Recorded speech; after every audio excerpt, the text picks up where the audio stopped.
Hello dear students, I am Sujan sir, ex of Unacademy, the Web Solution TWS Academy present the Bengal exam. তো আমি যেটা করছিলাম তোমাদের practice set করাচ্ছি upcoming এক্সামের কথা ভেবে। তো সেখানে তোমরা কয়েকটা অলরেডি প্র্যাকটিস সেট আমি করিয়েছি। আজকে একটা প্র্যাকটিস সেট নিয়ে আলোচনা করব। আমি বেসিক্যালি সেই সমস্ত ম্যাথস বা জিআই গুলো করাচ্ছি যেগুলো তোমাদের এক্সামগুলোতে এসেছে এবং আসে, এই টাইপের কোশ্চেন। তো তোমরা প্রত্যেকে অবশ্যই ক্লাসটাকে ভালো করে দেখতে থাকো এবং প্রত্যেকটা ম্যাথ কিন্তু অবশ্যই নোট ডাউন করতে থাকো। হ্যালো ডিয়ার স্টুডেন্টস, তাহলে আমরা আমাদের ফার্স্ট কোশ্চেনে চলে যাই। কি বলেছে দেখো, এক ব্যক্তি তার বাড়ি থেকে অফিস যদি 30 কিমি পার ঘন্টা গতিবেগে যায় তবে 10 মিনিট দেরি হয়, কিন্তু সে যদি 40 কিমি পার ঘন্টা গতিবেগে যায় তবে সে 5 মিনিট আগে পৌঁছায়। বাড়ি থেকে তার অফিসের দূরত্ব এটা কত জানতে চেয়েছে। ক্লিয়ার? এই টাইপের ম্যাথস আমি তোমাদের বহু করিয়েছি, তোমরা অবশ্যই আমাদের এই সমস্ত চ্যানেল যে চ্যানেলগুলো তোমরা প্লে লিস্টে পেয়ে যাবে। তো দেখো এখানে যেটা আমরা যেটা করতে হবে আমাদের যদি ডিস্টেন্স বলে জানতে চাই, তাই তো, এবং আগে পরে যদি সময় বলে দেয় যে গতিবেগ দিয়ে, তাহলে দেখবে সেক্ষেত্রে আমরা কি করব না, আমরা S1 into S2 by S1 into minus S2 into time difference. That means ভালো করে দেখো, আমাদের S1 হচ্ছে প্রথম যে স্পিডটা কত বলে দিয়েছে 30, সেকেন্ড যে S2 স্পিডটা কত বলে দিয়েছে, এদের পার্থক্য কত 10, 40 আর 30 এর পার্থক্য পেয়ে যাচ্ছে আমরা 10 ইন্টু টাইম ডিফারেন্স। ভালো করে বোঝো, দেখো আমরা যদি টাইমটাকে 9টা ধরি, এবার বলছে 30 কিমি বেগে গেলে সে কি হচ্ছে না, তার 10 মিনিট লেট হয়, তার মানে সে কি 9টা 10-এ পৌঁছাবে। আর যদি 40 কিমি পার বেগে যায় তাহলে সে 5 মিনিট আগে পৌঁছাবে, তাহলে মানে কি 8টা 55 পৌঁছাবে। তাহলে এই টাইমের ডিফারেন্সটা কত হচ্ছে 15 না? তাহলে 15 আমরা কি পেলাম, মিনিট পেলাম। তো এই যে মিনিটটাকে আমরা কিসে কনভার্ট করবো, ঘন্টায় করবো, কারণ আমাদের বলে দিয়েছে গতিবেগটা কিমি পার আওয়ার, ঘন্টায় বলে দিয়েছে। তাহলে আমরা 60 দিয়ে ভাগ করলাম, তাহলে আমরা মিনিটটাকে ঘন্টায় কনভার্ট করে নিলাম। এবার আমরা দেখো, আমরা 0 0 কেটে দিই, এটা দিয়ে এটা কাটলে কত হচ্ছে 2, 2 দিয়ে এই 2টাকে কাটলে কত হচ্ছে, তাহলে 15 দুগুণ 30 কিমি। ক্লিয়ার? তাহলে আমরা পেয়ে গেলাম। আর আমার যদি ডিটেলস ক্লাস জানতে চাও, অবশ্যই তোমরা ইউটিউবে সার্চ করবে ম্যাথ উইথ সুজন স্যার, সেখানে তোমরা এই সমস্ত যে সমস্ত চ্যানেলের কথা বললাম সেখানে অবশ্যই তোমরা পুরো ডিটেলস ক্লাস কনসেপ্ট হয়ে যাবে। ঠিক আছে? তাহলে আমাদের চলো পরবর্তী কোশ্চেনটা দেখে নিই। দেখো পরবর্তী একটা কোশ্চেন রেখেছি ডাইস থেকে তোমাদের কোশ্চেন আসে এক্সামের ক্ষেত্রে। তো এই টাইপের কোশ্চেন একটা প্রিভিয়াস ইয়ার কোশ্চেন, যে আমাদের জানতে চাই 3 এর অপোজিটে কি আছে। এটা আমরা কোন প্রকার ডাইস জানি, আমি তোমাদের শিখিয়েছি, এটা হচ্ছে ওপেন ডাইস। তাই ওপেন ডাইসের নিয়ম আমি তোমাদেরকে যেটা বলেছিলাম, আমরা সেটা কি করব, একটা বা একটা স্কিপ করে দেখব। তার মানে ভালো করে দেখো, 4 মাঝখানে 1 স্কিপ করে 3-এ চলে গেলাম। এখান থেকে দেখো 2 3 স্কিপ করে 1 3 স্কিপ করে 2-এ চলে এলাম। ঠিক তেমনি ভাবে আমরা, ক্লিয়ার? তাহলে আমাদের 3 এর অপোজিটে আমরা কি পেয়ে যাচ্ছি, অবশ্যই 3 এর অপোজিটে আমরা পেয়ে যাচ্ছি কত, 4। যদি তোমার 1 এর অপোজিটে বলতো তাহলে আমরা অবশ্যই কি পেয়ে যেতাম, 2 পেয়ে যেতাম, তাই তো। আর যদি 6 এর অপোজিটে বলতো তাহলে আমরা কি পেয়ে যেতাম, 5 পেয়ে যেতাম। তাহলে ওপেন ডাইসের ক্ষেত্রে আমরা অবশ্যই কি করি, একটা স্কিপ করে আর একটা আমরা কাউন্ট করি। ক্লিয়ার? চলো নেক্সট কোশ্চেন আমরা দেখে নিই। স্টুডেন্টস দেখো, এই টাইপের অঙ্কগুলো আমরা কিভাবে করবো। কি বলছে, দুটি টেবিলের ক্রয় মূল্য আমাদের বলে দিয়েছে কত, 420 টাকা। একটি 8% লাভে ও অপরটি 4% ক্ষতিতে বিক্রি করলে এবং মোটের উপর তার 4% লাভ হলো, প্রতিটি টেবিলের ক্রয় মূল্য কত। এই টাইপের কোশ্চেন গুলো একদম নিমেষে করবো। কেমন হবে ভালো করে দেখো, আমার একটা বলেছে কি লাভ হয়েছে, তাই তো। লাভ আমার কত বলেছে না 8%, আর আমার ক্ষতি বলে দিয়েছে, ক্ষতি হয়েছে মানে মাইনাস। এবার দেখো মোটের উপর লাভ হয়েছে কত, 4। তাহলে মোটের উপর যদি 4 হয়, আমরা কি অ্যালিগেশন প্রসেসে করব। অ্যালিগেশন প্রসেস কখন করি, যখন একটা এই যে মোটের উপর যেটা বললো এটা থেকে একটা বেশি এবং একটা কম হলে আমরা অ্যালিগেশন প্রসেসটা করতে পারি। এর ডিটেলস ক্লাস তোমরা পেয়ে যাবে আমার চ্যানেলে সার্চ করলে। তো দেখো এখান থেকে আমরা কি করছি, মাইনাস করছি, 8 থেকে 4 মাইনাস করলে আমরা 4 পেয়ে যাচ্ছি। এখানে ভালো করে দেখো, আমরা বড়টা থেকে ছোটটাকে মাইনাস করব। বড় থাকছে +4 মাইনাস ছোটটা পাচ্ছে কি -4, তাহলে করলে হচ্ছে কি হচ্ছে 8, মাইনাসে মাইনাসে প্লাস। তাহলে আমরা একটা পাচ্ছি 4 আর একটা 8 পাচ্ছি, একটা 4 পাচ্ছি, তার মানে এখানে পেয়ে গেলাম 2:1। ক্লিয়ার? 4 1 4 4 2 8। এবার দেখো এই যে 2 + 1 3 ইকুইভ্যালেন্ট আমাদের কত বলে দিয়েছে, যে ক্রয় মূল্যের অনুপাত পেলাম সেটা সমান সমান আমার কত বলে দিয়েছে, প্রতিটি বলেছে। তাহলে প্রথম একটা দেখি 1 ইকুইভ্যালেন্ট কত পেয়ে যাবো 140, আর একটা কত পাচ্ছি 2 ইকুইভ্যালেন্ট আমরা কত পেয়ে যাবো 280। ক্লিয়ার? তাহলে একটা পেলাম 140 টাকা এবং দুটো আরেকটা পেলাম 280 টাকা। আমরা এইভাবে কিন্তু শর্টের মধ্যে দিয়ে ম্যাথগুলো কমপ্লিট করবো। ঠিক আছে, চলো নেক্সট কোশ্চেন দেখেন। টাইপের কোশ্চেন গুলো কেমন ভাবে আমরা করব, ভালো করে দেখো। এখানে কি বলেছে, b/8 c/11। আমরা যদি কে ধরে নেই, ক্লিয়ার? কে ধরে নিলে কি ধরতে পারছি, a ইকুয়ালস টু কি পাচ্ছি 8k, 5 এর সঙ্গে পাচ্ছি 5k, আর b 8k পেয়ে যাচ্ছি, আর c পেয়ে যাচ্ছি কি 11k। ক্লিয়ার? তাহলে আমরা এখানে বসাই, কত a পেলাম কত 5k, প্লাস b পেলাম কত 8k, প্লাস c পেলাম কত 11k, আর নিচে আমরা পেয়ে যাচ্ছি কত b মানে আমরা পেয়েছি 8k। তাহলে উপরে আমরা কত পাচ্ছি 24k/8k, 24k/8k। তাহলে এখান থেকে আমরা কাটাকুটি করলে 3 পাচ্ছি। দেখো এটাও হবে আমরা যেমন করতে পারি, সেম প্রসেস। আমরা পেয়ে গেলাম কত, আমরা তাহলে সেক্ষেত্রে পেয়ে গেলাম অ্যান্সার 3।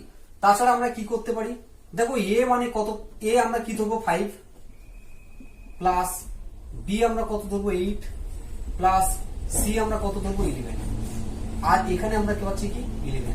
তাহলে এটা করলে কিন্তু আমাদের কত আসবে, ওটা 8 হবে, সরি এটা 8 হবে। তাহলে এখান থেকে আসবে কি, ক্লিয়ার? বিষয়টা বুঝতে পারলে? দেখো পরবর্তী কোশ্চেন যেটা রেখেছি ভেন ডায়াগ্রাম। তো জানো ভেন ডায়াগ্রাম তোমাদের এক্সামের ক্ষেত্রে আসে। সূর্য, মঙ্গল এবং গ্রহ এদের মধ্যে কোন রিলেশনটা আমরা দেখাতে পারি ভেন ডায়াগ্রামের মাধ্যমে। কি করবে তোমরা, অ্যান্সারটা করো। দেখো আমরা যদি দেখি সূর্যটা কি নক্ষত্র, আর আমাদের মঙ্গল যেটা আছে সেটা হচ্ছে কি একটা গ্রহ। দেখো মঙ্গল, বৃহস্পতি, শনি সমস্তগুলোই কি গ্রহের, তো গ্রহের মধ্যে সবগুলোই হচ্ছে কি, তাহলে আমরা এটা পেলাম কি গ্রহ। আর সূর্যটা কি আমরা আলাদাভাবে এদের সঙ্গে এদের কি কানেকশন নেই, এটা আলাদা। তাহলে সেক্ষেত্রে আমরা অপশন কি পেয়ে গেলাম ডি, তাই তো? তাহলে গ্রহের মধ্যে কি আছে মঙ্গল, বৃহস্পতি, শনি, তাহলে এটাকে আমরা এইভাবে আইডেন্টিফাই করছি দুটোকে, আর সূর্যটা আলাদাভাবে আমরা দেখিয়ে দিতে পারছি। তাহলে আমাদের এই ভেন ডায়াগ্রামটা হয়ে যাচ্ছে কিন্তু সঠিক অ্যান্সার। ক্লিয়ার? চলো দেখো এই একটা কোশ্চেন আছে, কি বলছে, যদি 24টি কলমের ক্রয় মূল্য যদি 20টি কলমের বিক্রয় মূল্যের সমান হয় তবে শতকরা লাভ কত। 24টি কলমের ক্রয় মূল্য আমাদের কি বলে দিয়েছে, কিভাবে করব দেখো, একদম নিমেষে অ্যান্সার গুলো করবো। 24টি কলমের ক্রয় মূল্য 20টি কলমের কস্ট প্রাইস আর এর হচ্ছে বিক্রয় মূল্যের সময়, মানে সেলিং প্রাইস। তাহলে কস্ট প্রাইস ক্রয় মূল্য বাই সেলিং প্রাইস মানে বিক্রয় মূল্য আমরা কত পাচ্ছি 20, আর 24-এর সঙ্গে গুণ সম্পর্ক, তার মানে ভাগ হয়ে যাবে। এখান থেকে আমরা যদি দেখি তাহলে কত পাবো, আমরা 4 দিয়ে যদি ভাগ করি, 4 5 20, 4 6 24। তাহলে দেখো ক্রয় মূল্য 5 টাকা হলে বিক্রয় মূল্য 6 টাকা, তার মানে আমরা কত পেয়ে যাচ্ছি 1 টাকা লাভ পেয়ে যাচ্ছি। লাভটা কার উপরে পাই, ক্রয় মূল্যের উপরে। ক্রয় মূল্য কত 5, 5-এর উপরে 1 টাকা লাভ হলে আমাদের শতকরা জানতে চেয়েছে, তাহলে পার্সেন্টেজ বের করো। আমরা কি পেয়ে গেলাম 20%। ক্লিয়ার? দেখো একদম কত শর্টে আমরা অ্যান্সারটা করে ফেললাম। চলো নেক্সট কোশ্চেন দেখে নিই। চলো নেক্সট কোশ্চেন আমরা দেখে নেই। 6, 8 ও 12-র চতুর্থ সমানুপাতি কত হবে এটা আমাদের জানতে চেয়েছে, তাই তো? তাহলে আমরা চতুর্থ সমানুপাতিটা যদি x ধরে নিই, তাই তো? তাহলে আমরা কি লিখতে পারি? 6/8 ইকুয়ালস টু 12 আমরা এইভাবে কি লিখতে পারি? কারণ আমরা জানি কি এটার সঙ্গে গুণফল কি হবে, মিডিলের দুটোর গুণফলের ইকুয়াল হবে, তাই তো? তাহলে আমরা গুণ করলাম, এটার সঙ্গে এটা গুণ করলাম। তাহলে এখান থেকে দেখো আমরা কি লিখতে পারি? আমরা এখান থেকে লিখতে পারি 6/8 6x পাচ্ছি কত, 12 ইন্টু 8, x ইকুয়াল টু কি পেয়ে যাচ্ছি 12 ইন্টু 8/6 ভাগ করো 2, পেয়ে গেলাম কত? তাহলে আমাদের চতুর্থ সমানুপাতিটা কত হলো? আমার চলে গেলো কিন্তু 6, তাই তো? মানে আমরা কিভাবে লিখতে পারি? 12 গুণ 8/6, তাই তো? এটাই হচ্ছে আমাদের অ্যান্সার। ক্লিয়ার? চলো নেক্সট কোশ্চেন আমরা দেখে নিই। কি রেখেছি? নির্দিষ্ট সুদের হারের 300 টাকা 4 বছরের জন্য এবং 500 টাকা 3 বছরের জন্য ধার দিলে মোট 162 টাকা সুদ পাওয়া যায়। সুদের হার কত জানতে চেয়েছি। সুদের হার মানে কি? আমরা হার ধরি। দেখো আমরা সুদের হার কি জানি? ফর্মুলা মোট সুদ সমান সমান PTR/100, এটা আমরা সবাই জানি। তাহলে আমাদের পি এখানে কত বলে দিয়েছে? প্রথম ক্ষেত্রে 300 টাকা ইন্টু টাইম কত বছর বলে দিয়েছে? 4। সুদের হারটা আমরা কত আর ধরে নিয়েছি? বাই 100। দ্বিতীয় ক্ষেত্রে দেখো আমাদের আসল বলে দিয়েছে কত? 500 টাকা। কত বছরের জন্য? টাইম 3 বছরের জন্য। সুদের হার আমরা আর ধরে নিয়েছি বাই 100। এই টোটাল দুটো সুদ মিলে আমাদের কত হয়েছে? 162 টাকা। তাহলে এটা কাটো, তাহলে আমরা পেয়ে যাচ্ছি 12 আর প্লাস এখানে পেয়ে যাচ্ছি কত? 15 আর ইকুয়ালস টু 162। তাহলে 27 আমরা পেয়ে যাচ্ছি কত? 162। 27 কেটে দাও, তাহলে কত পেয়ে যাবো? 6 আর ইকুয়ালস টু কত? 6%। ক্লিয়ার? আশা করি তোমরা বুঝতে পেরেছো। চলো নেক্সট কোশ্চেনটা দেখি। HCF and LCM of 2 to the power 3 into 3 into 5 and 2 to the power 4 into 3 into 5 into 7, মানে HCF মানে আমাদের প্রথমে গসাগু জানতে চেয়েছে। দেখো গসাগু আমরা কোনটা পাবো? গসাগুটা যদি দেখি, কমন গুলো আমরা দেখি, তাহলে 2 to the power 3 এবং 2 to the power 4 এর মধ্যে লোয়েস্ট মান কোনটা আছে? কমন কোনটা আছে? 2 to the power 3 ইন্টু, দেখো এখানে 5 আছে, এখানে 3 আছে, এখানে 3 আছে, ইন্টু এখানে 5 আছে, এখানে 5 আছে। তাহলে এটা আমরা পেয়ে গেলাম HCF। LCM আমরা কি করে পাবো, বা লসাগু আমরা কি করে পাবো? লসাগুটা দেখো HCF যেটা পেয়েছি তার সঙ্গে আমাদের পড়ে আছে যেটা, কোনটা? ভালো করে যদি দেখো এখানে একটা কিন্তু 2 পড়ে আছে না? কারণ আমরা তো 3টে নিয়ে নিয়েছি। তার মানে আমরা যদি বিষয়টাকে দেখি, আর এখানে কি পড়ে আছে? একটা 7 পড়ে আছে। মানে এটাকে আমরা আবার এইভাবে লিখতে পারি। কিভাবে? এই দুটোর মধ্যে হাইয়েস্ট মান কোনটা আছে? 2 to the power 4। এটা 2 to the power 3 R 2 to the power 4 এর মধ্যে হাইয়েস্ট মান কোনটা? আমরা এটা পেলাম। ক্লিয়ার? আচ্ছা, এখানে আমরা কি পাচ্ছি? 3 3 কমন আছে, 5 5 কমন আছে, আর শেষে পড়ে থাকছে কি? 7। তাহলে এটাই আমাদের অ্যান্সার হয়ে গেল। ক্লিয়ার? পরবর্তী কোশ্চেনটা বলছে 3টি সংখ্যাকে ক্রমানুযায়ী দুটি সংখ্যার গুণফল আকারে লিখলে পাই যথাক্রমে 42 56 48, তবে সংখ্যাগুলি কি কি ও তাদের লসাগু জানতে চাই। আমরা প্রথম সংখ্যা ধরলাম A B and C। বলছে ক্রম অনুযায়ী গুণ করলে, মানে প্রথমে এর সঙ্গে যদি B গুণ করি তাহলে সেটা কত হবে বলে দিয়েছে? 42। তার মানে আমরা লিখতে পারি কি? 6 into 7। ক্লিয়ার? আচ্ছা, তারপরে বলছি কি আবার যদি ক্রম অনুযায়ী সাজাই তাহলে কত পাচ্ছি? 56। 7 into 8।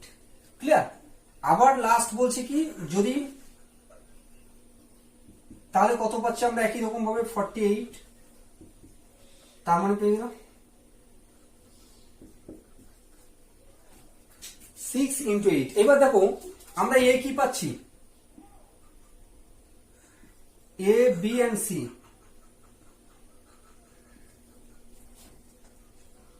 এ পেয়ে গেলাম 6,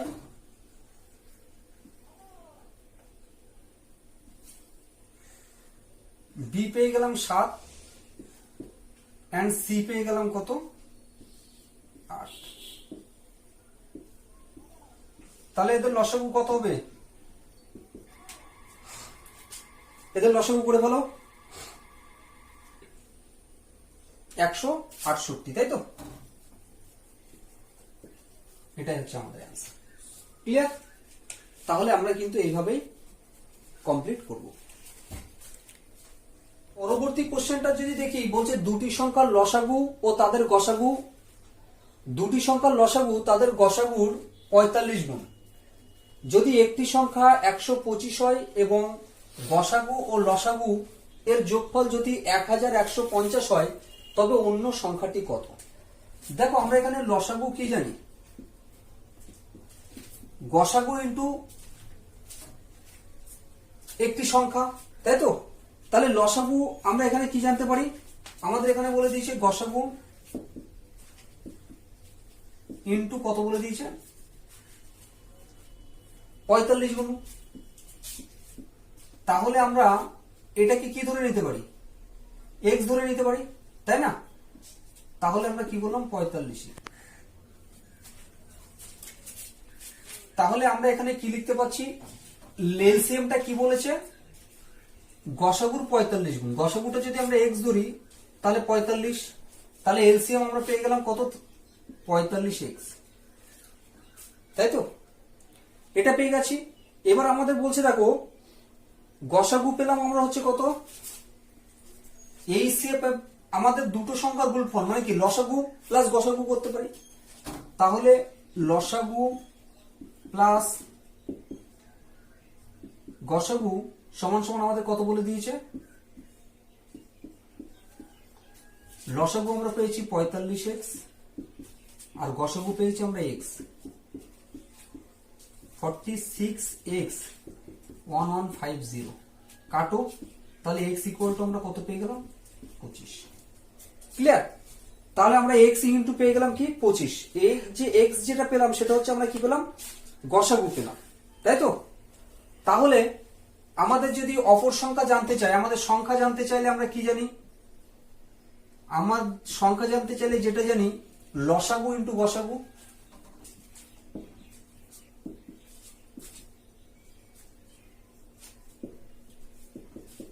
বাই যে সংখ্যাটা বলে দিয়েছে সেটা, আমরা যদি অপর সংখ্যা জানতে চাই, তাই না? তাহলে দেখো লসাগু আমরা কত পেয়েছি 45x, তো 45x ইন্টু গসাগু কত পেয়েছি 45 ইন্টু আমরা এখানে x এর মান পেয়েছি কত 25 ইন্টু 25 বাই 125 করলে আমরা কত পাচ্ছি 225। কিন্তু আমরা শর্ট টাইমে করব, একদম শর্ট ট্রিক্সে যদি এটা করি, 45 কে আমরা কি করতে পারি, আমরা করব কত 5 গুণ 9, এই 5 ইকুয়ালস টু আমাদের বলে দিয়েছে 125, তার মানে এখানে আমরা কত গুণ করেছি 25 গুণ করেছি। ঠিক সিমিলার ভাবে আমরা যদি 9 এর সঙ্গে 25 গুণ করি তাহলে কত পাবো, তাহলে এটাই আমাদের অ্যান্সার হয়ে যাবে। ক্লিয়ার? এটাও কিন্তু আমরা করতে পারি। তো দেখো ডিয়ার স্টুডেন্টস, পরবর্তী একটা কোশ্চেন কি বলছে, এক পরীক্ষার্থীকে একটি সংখ্যার 5/16 অংশ বের করতে বলা হলো, কিন্তু সে ভুল করে 5/6 অংশ বের করে, যা সঠিক উত্তর থেকে 100 পেয়েছে। ক্লিয়ার? আমরা একদম শর্ট টাইমের মধ্যে কি করব, দেখো বলে দিয়েছে কত 5/6 একটা বলেছে, আর একটা বলেছে কত 5/16। দেখো এই পুরো সংখ্যাটার সঙ্গে যদি তুমি, আমরা পুরো সংখ্যাটার সঙ্গে কি করব 8 গুণ করলাম, তাহলে হয়ে যাচ্ছে কত 40, 6 48 মাইনাস এই পুরো সংখ্যাটার সঙ্গে আমরা 3 গুণ করলাম, কত 3 5 15, 3 16 48। যদি মাইনাস করি তাহলে আমরা কত পাচ্ছি 25/48। এটা ইকুইভ্যালেন্স আমার কত বলে দিয়েছে, কত বেশি, মাইনাস করলে কত বেশি পাচ্ছি 125। তাহলে 1 ইকুইভ্যালেন্ট বের করো, 1 to 5 ইন্টু 48টা উপরে চলে যাবে আর 25টা নিচে চলে আসবে, কাটো, 5 দিয়ে কাটো, তাহলে কত হচ্ছে 240 আমাদের অ্যান্সার। ঠিক আছে, প্রত্যেকে বুঝতে পেরেছো? আশা করি অবশ্যই ভালো লাগলে ম্যাথস গুলো ক্লাসটা ভালো লাগলে প্রত্যেকে অবশ্যই লাইক করবে, শেয়ার করবে এবং এই ইনফরমেশনটা কিন্তু তোমার ফ্রেন্ডদেরকে জানিয়ে দেবে। ঠিক আছে, পরবর্তী ক্লাসে আবার দেখা হবে। প্রত্যেকে ভালো থেকো, সুস্থ থেকো।